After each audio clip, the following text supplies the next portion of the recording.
ফুলবাড়ীতে কেন্দ্রীয় বিএনপির নেতা রুহুল কবির রিজভীর পিএস পরিচয়ে চাঁদাবাজির অভিযোগ উঠেছে ডেভিডের বিরুদ্ধে। আমাদের বাসায় শনিবার সন্ধ্যাবেলা মাগরিবের সময় তিনজন ছেলে আমাদের বাসায় ঢুকতে চেয়েছিল। দরজার কাছে গিয়ে ঠকঠকাচ্ছে, দরজা খুলে যাচ্ছে, আমরা দরজা খুলে দেয়নি। তখন বলছি যে কে, বলতেছে আমরা জমির জন্য এসেছি। তখন আমরা বলতেছি জমির জন্য আসছেন যখন তাহলে কাল সকালবেলা আসেন, আমাদের বাসায় পুরুষ মানুষ নাই। তখন ওনারা বলতেছে না আমরা ঢুকবো, আমরা জমির জন্য এসেছি। মানে আমাদের বাসায় কোনো পুরুষ মানুষ নাই, ঢুকানো যাবে না। তখন ওরা দরজা ঢাকতে আমাদের বাসায় ঢুকছে। ঢুকার পর বলতেছে যে আমরা জমির জন্য এসেছি, আমাদের কাগজ বাইর হয়েছে, সেজন্য আমরা জমির কাগজ দেখাবো, সেজন্য আমরা কথা বলতে এসেছি। আমাদেরকে কালাম মাস্টার আর মুক্তার পাঠিয়েছে, ওনাদেরকে আমরা জমির কাগজ দেখাইছি। তারপরে ওনারা ওই রকম বললো। তখন আমার মা বললো যে আমার বাসায় তো আমার স্বামী মারা গেছে, আমার ছেলে দোকানে গেছে, আমার ছেলে আসুক, কাল দিনের বেলা আমরা কথা বলবো, আমাদের গ্রাম থেকে 2-4 জনকে ডাকে নেব। তা বলতেছে এই মহিলা চুপ। বলার পর ওরা আমার মার গলা চিপে ধরেছে। গলা চিপে ধরার পর ডেভিড নামে যে ছেলেটা, ওই ছেলে ডেভিডের সঙ্গে 2 জন ছিল, একজন দরজার কাছে আর একজনকে ডেভিড বলতেছে যে ঘর থেকে চেয়ার বাহির করে আনো।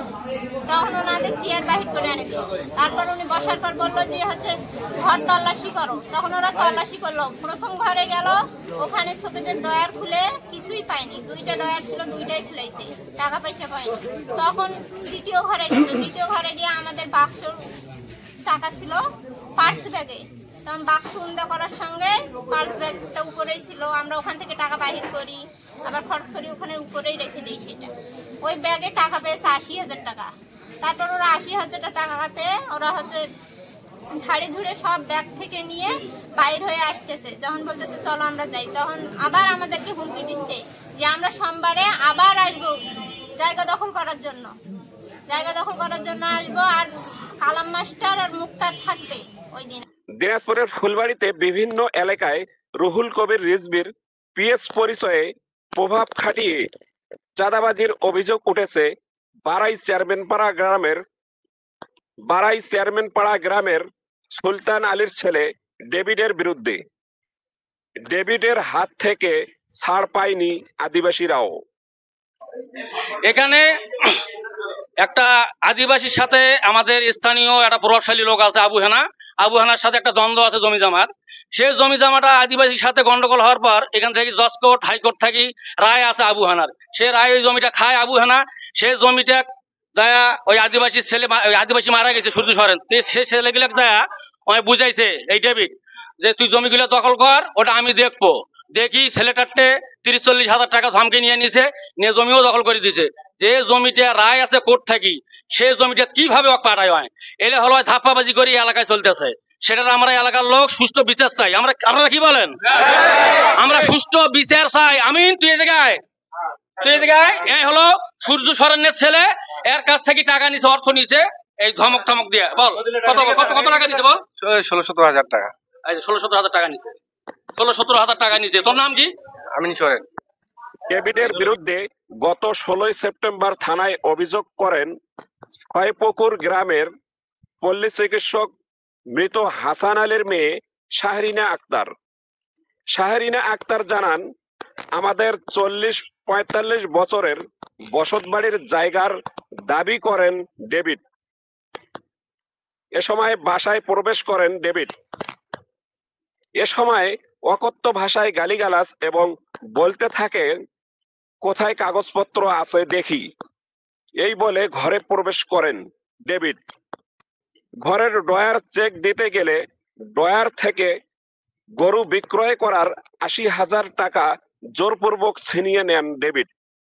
আমার নাম ভাঙিয়ে ওই তাদের বাড়িতে গেছে, তাদেরকে বলছে যে ওই কালাম মাস্টার সহ পাঠাইছে, এরকম কথা বলছে। এবং তাদের কাছ থেকে যা যে হুমকিটালি ব্যাপারটা করছে, আমরা আজকে একটা সালিশ ছিল, সে সালিশের মাধ্যমে জানতে পারলাম। এবং আগেও তাদের কাছ থেকে, বাদীর কাছ থেকে শুনছি, মেয়েদেরগুলোর কাছ থেকে শুনছি যে তাদের কাছ থেকে 80,000 টাকা নিয়ে গেছে এবং জমির ব্যাপারে ধমক দিছে। এবং টাকার ব্যাপারে তারা বলছে যে এই টাকা পয়সার ব্যাপারে আর কোথাও যদি না বলে, এরকম বলছে, ধমক টমক দিয়ে আসছে। হ্যাঁ, আর এই বিষয়ে আমাকে কোনো অবগত করে নাই, না করে আমার নামটা দিছে তারা। হ্যাঁ, এই বিষয় নিয়ে আমি কিছুই জানি না এবং আমার সাথে কোনোদিন কথাও হয় নাই যে এই বিষয় নিয়ে জমি জমা সংক্রান্ত বিষয় নিয়ে কোনো কথাই হয় নাই, কোনো আলোচনাই হয় নাই, তার সঙ্গে সাক্ষাৎও হয় নাই এরকম একটা বিষয়। আমার নাম ভাঙে তাদের কাছ থেকে টাকা এবং জমির ধমক দিছে, সেই বিষয়ে আমি কিছুই জানি না। আমার নাম ভাঙে সে এই কাজটা করেছে। আজকে যে ব্যক্তিগুলো নিয়ে এই বৈঠকটা হচ্ছে, সেই মহিলাগুলোর বাড়ি হলো ছয়পুকুর। ওরা 40-45 বছর ধরে ওই জায়গাটা বসবাস করতেছে এবং আমার জানা মতে যে ওই সম্পত্তিটা ভিপি। হ্যাঁ, এই গরিব মানুষগুলোর কাছে যায় তারা অন্যায়ভাবে এইভাবে কেন টাকা নিয়ে আসলো, এটা আপনাদের মারফতে আমরা বিচার চাই। ওরা ভূমিহীন, 1 শতক জমি নাই ওদের এবং খুব নিরীহ লোক। ওরা কারো কাছে এই কমপ্লেন্টে যে কারো কাছে দিবে এটাও ভয়। এলাকাবাসী ডেভিডের বিরুদ্ধে গণহারে সাক্ষী দেন, বলেন যে এরকম অভিযোগ বিভিন্ন সময় ডেভিডের বিরুদ্ধে আমরা শুনতে পাই, কিন্তু এবার প্রমাণ সহ পাওয়া গেছে এবং এই বিষয়টি নিয়ে থানায় অভিযোগ হয়েছে। সঠিক তদন্ত করে আসামিকে আইনের আওতায় আনা হোক। এ বিষয়ে ফুলবাড়ী থানার অফিসার ইনচার্জ AKM খন্দকার মহিবুলের সঙ্গে কথা বললে তিনি বলেন, অভিযোগ পেয়েছি, সঠিক তদন্ত করে অপরাধীকে আইনের আওতায় আনা হবে।